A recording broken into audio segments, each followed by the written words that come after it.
Shalom, everyone. This is Ty Green. I know that many of us are watching the volcanic and seismic developments on La Palma. And recently, we've seen videos about the grid pattern cited on the EMSC site. And we've seen reports that this may be a smoking gun to the volcanic eruptions there on the island.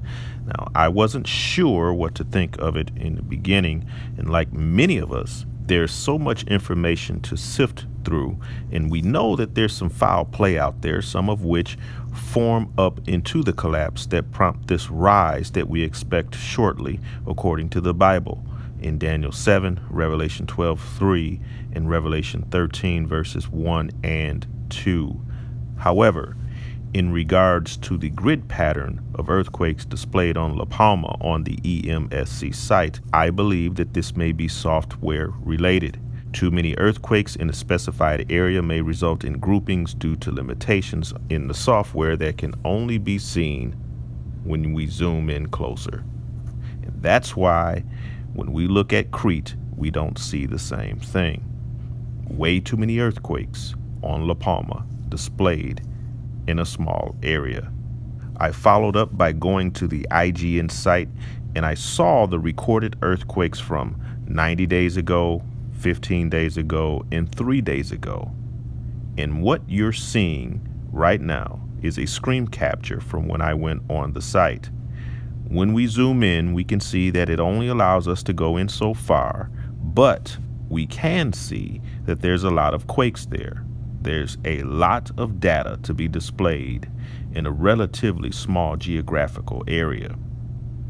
Like there was 274 earthquakes on La Palma just yesterday alone. I believe this is a software issue, folks. Could there be foul play here? If there is, this isn't the smoking gun. Now, I can't explain the flashing lights that I even saw here in this video just before the quakes.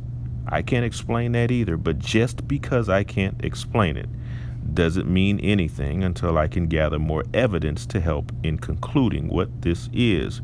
If anything, all we know is that the conditions are worsening on La Palma. All we know is that geologists have made claims about the mega tsunami theory and that there's some debunking going on out there in opposition. And speaking of debunking, I want to share part of this article debunking the grid pattern of earthquakes on La Palma. This part right here at the bottom of the article. I'll put the link in the box.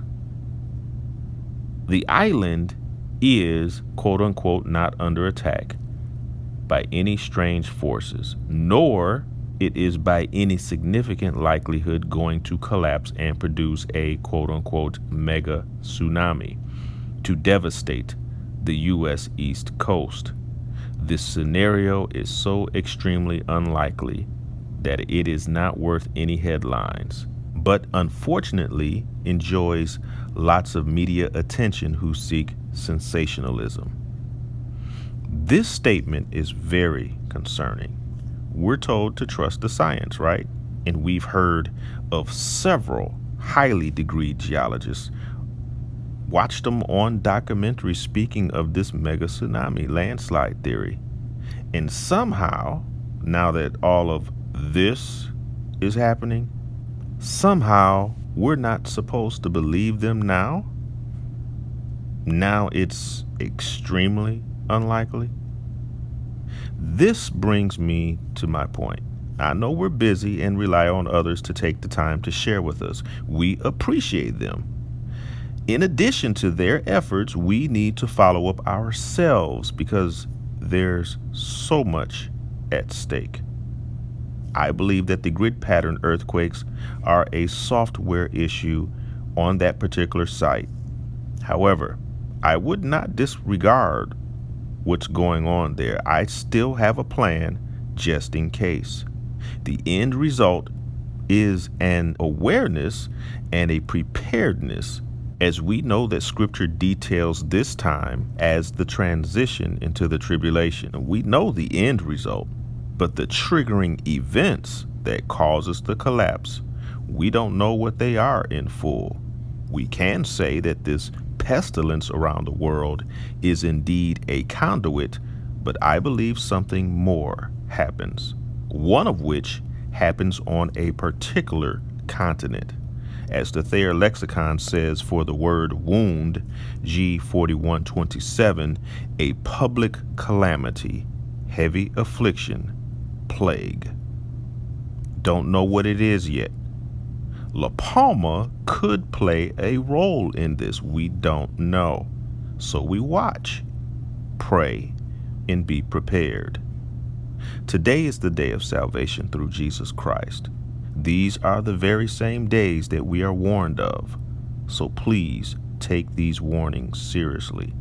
All right, I'll leave it here. I'm going to go back and work on that next video about the one taken and the other left.